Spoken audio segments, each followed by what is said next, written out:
El sector primari, segona part.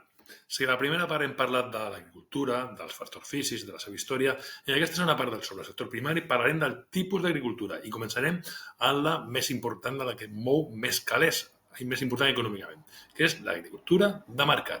L'agricultura de mercat apareixerà entorn del 1750, a meitat del segle XVIII, a la Gran Bretanya, lligada a la revolució agrícola que va donar pas a la revolució industrial.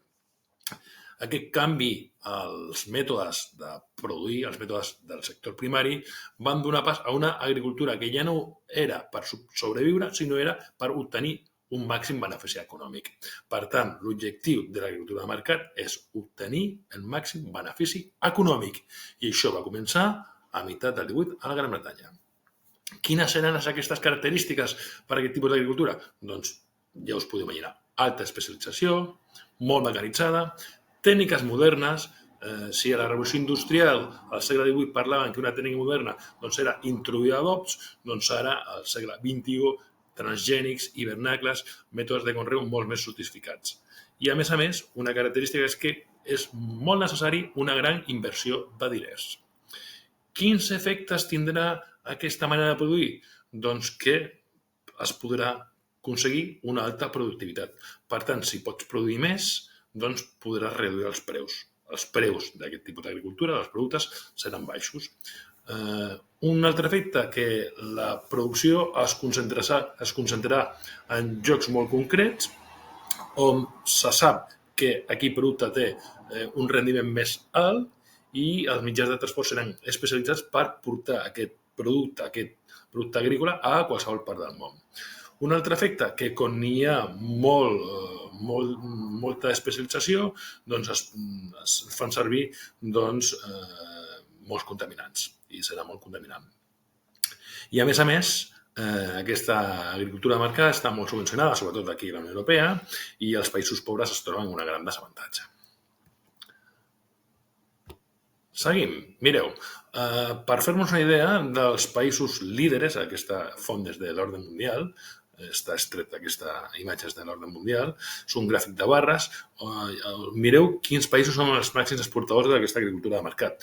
Doncs Estats Units, Països Baixos, Alemanya, és a dir, tots són països. Espanya està molt ben situada aquí, la tenim, Espanya també, són dels grans exportadors. La Xina, sembla molt gran com és. Mireu que els països que són capdavanters en aquest tipus de negoci són els països que tenen agricultures de mercat. Un altre tipus d'agricultura és l'agricultura de plantació. Aquesta agricultura de plantació sí que no és de països desenvolupats, és de zones subdesenvolupades tropicals. Bàsicament, són zones on hi ha de països subdesenvolupats que són propícies per un tipus de conreu i grans multinacionals van allà i exploten.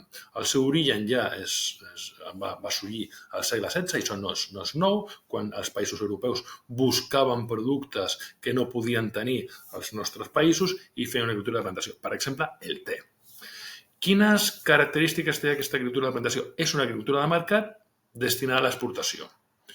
Aquesta agricultura de mercat es produeix a zones subdesenvolupades, són grans multinacionals les que tenen la propietat de grandíssimes extensions de terreny. Per exemple, aquí veieu com es treu cautxú per fer pneumàtics, o plàtans, o cacao, o cafè, que són productes que tenen un alt rendiment.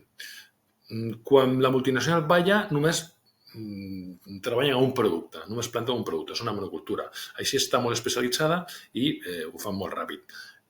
Necessiten una gran mà d'obra molt abundant, evidentment és molt barata, és una gran inversió de capital i tenen una altíssima productivitat. Quins efectes tindrà? Doncs que l'empresa multinacional estrangera s'emporta tot el benefici, que és molt intensiva i per tant degrada molt la superfície del terreny que està, i que localment, per l'economia local, és fatal, perquè els petits agricultors són obligats a abandonar les seves terres i empobreix molt aquests països. Agricultura tradicional. Aquesta agricultura és de subsistència, no seria de mercat, de subsistència, ja veieu aquesta imatge, són petits propietaris, l'objectiu és sobreviure, alimentar a la pròpia família, fan tècniques de policultura, és a dir, produeixen molts productes per poder menjar de tot una mica, eines molt productives, productivitat, ja podeu veure que és més mecanitzada i molta dependència dels factors físics. Un altre tipus d'agricultura, agricultura itinerant o d'artiga. És un sistema ja antiquíssim, molt antic. S'ha fet des de fa segles. Sobretot aquestes zones intertropicals on n'hi ha abundància de vegetació i quan n'hi ha molta abundància de vegetació doncs s'ha de despejar la superfície per poder conrear. L'objectiu és la subsistència perquè no és productiva, no és molt productiva. Per exemple, a la sabana es fan cereals o a la selva tubercles, com patates. Aquí tenim un esquema, us deixo un esquema de en què consisteix. Mireu, s'agafa un tros de sabana, un tros de selva, com aquest d'aquí, per exemple, es tala, es crema, aquestes cendres d'aquests arbres seran adob, un adob molt bo, conreen, però conrearan en un sòl que és fèrtil durant 3-4 anys, perquè a més aquestes zones plou molt. Com plou molt, els fertilitzants que han tingut aquí se'n van i el terra queda estèril, queda inerte, s'esgota. Què faran? Una vegada que han fet això, doncs agafar una altra parcel·la i van cremant. Com us podeu imaginar, aquest procés cíclic el que fa és desforestar àmplies zones de la selva. Per exemple, l'Amazonia a Brasil està en perill per aquestes tècniques de conreu.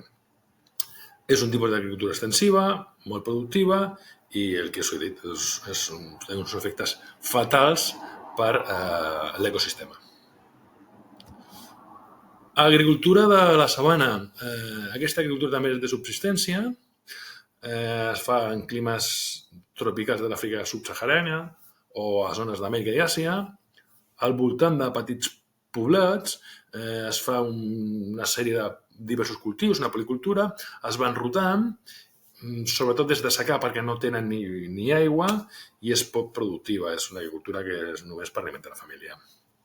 Un altre tipus d'agricultura que tenim aquí és la monsònica irrigada. Això és sobretot al sud-est asiàtic, a l'est de la Xina, a la costa de l'Índia, i s'aprofita els climes del monsó. Al monsó n'hi ha un monsó d'estiu i un monsó d'hivern.